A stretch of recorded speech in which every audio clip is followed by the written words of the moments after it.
drives a king to expand his rule to the very edge of the unknown? Why are his people willing to sacrifice their livelihoods and even their lives for a ruler who sits on an ivory throne? The legends of our ancestors and the greatness they achieved drives us forward. All in Asia have heard of the great Srivijaya Empire, a grand power of the past that ruled all of the Indonesian islands. We dream to one day surpass these legends. In our culture, we hold the kansil, a tiny mouse deer, the highest among the animals. Foreigners laugh mockingly at our reverence for such a benign creature, but they know nothing of the kansil's heart. Despite its unimpressive appearance, the kansil can overcome any obstacle and defeat much larger adversaries through sheer cunning.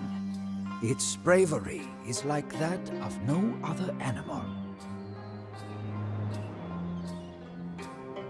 Our people are like the kansil. Our enemies underestimate and mock us, but we will show them our true spirit.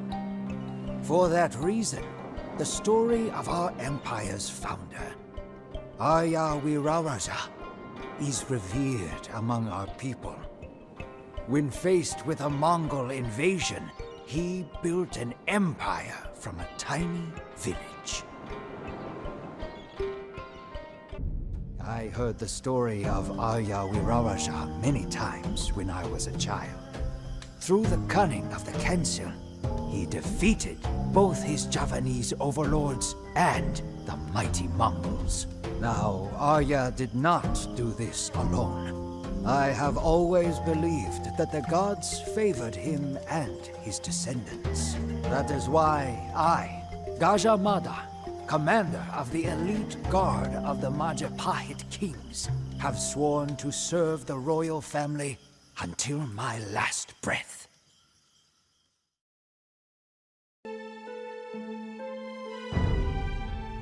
My long-standing fear that quarrels within the court would threaten its collapse has come to pass. Treacherous warriors draw their karambits at the palace gates as I speak. A nobleman called Rakrian Kuti has betrayed the king and now lays siege to the royal palace. Fortunately, his treachery has not spread throughout the empire. The Prime Minister, Ayatada, remains loyal, and we have joined our forces to free the king and crush the rebellion. Let us hope that there is still enough time to save our king. We crushed the rebellion and executed the leaders.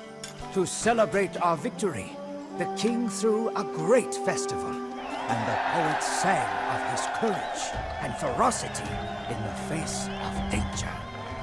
Nevertheless, I am beginning to doubt my king.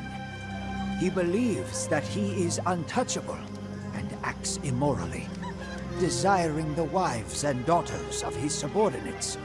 Even his most loyal supporters have begun to hate him. Tribuana, the king's stepsister, has even told me that the king now shows a dubious interest in her. With such behavior, it is only a matter of time before something bad will happen to my king.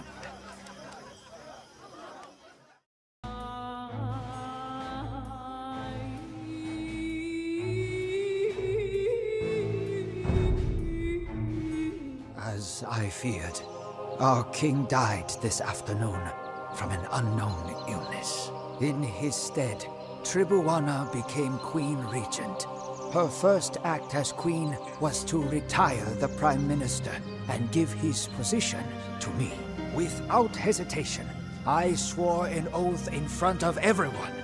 I would not indulge in any pleasures until I had conquered the entire Indonesian archipelago for the glory of the Majapahit. Even my closest friends doubted me, but I proved my worth. One by one, our mighty armies and majestic fleets conquered the surrounding islands. From Bali, the island of the gods, to the old ruins of the Srivijaya Empire, all now answer to the Majapahit Empire, just as I said they would.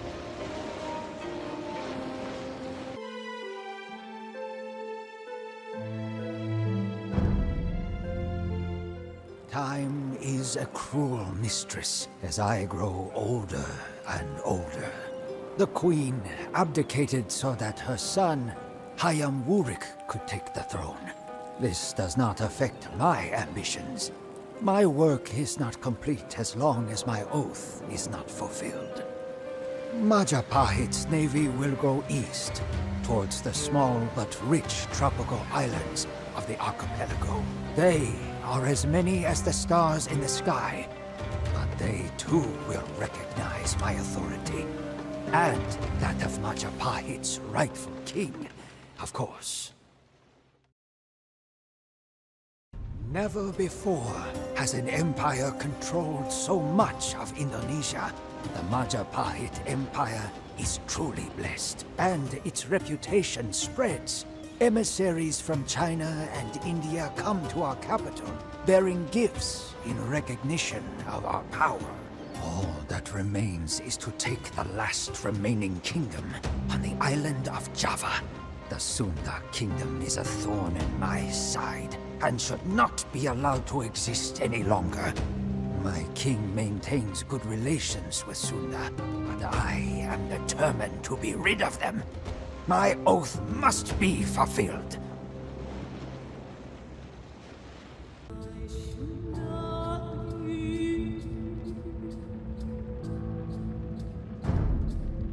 While I was watching the dancers in the royal gardens, a plan came to me that will ensure the downfall of the Sunda.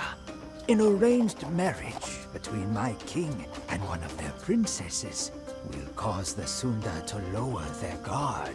I will then force them, under threat of destruction, to submit to my king's rule. It is a plot worthy of the cunning council. My king has ordered me to go to Bubat Square in our capital to welcome the princess and escort her and her family to our palace.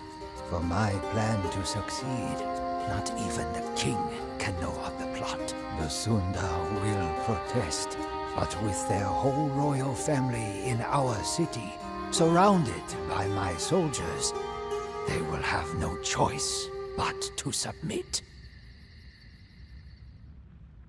At first, all went according to my plan. My armies surrounded the Sunda royal family, and I ordered them to surrender their weapons.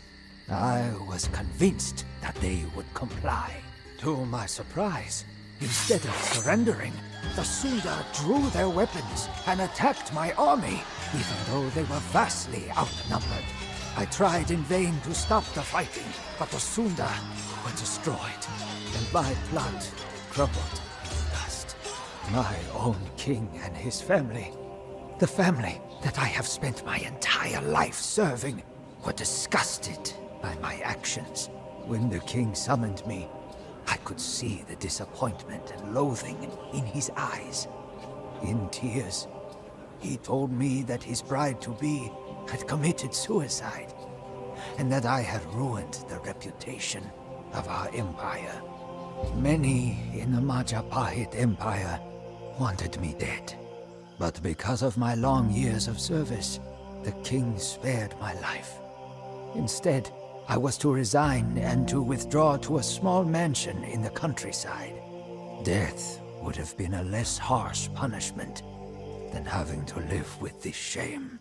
And so, here I am, a lonely old man, once ambitious and young, now trapped in this secluded place.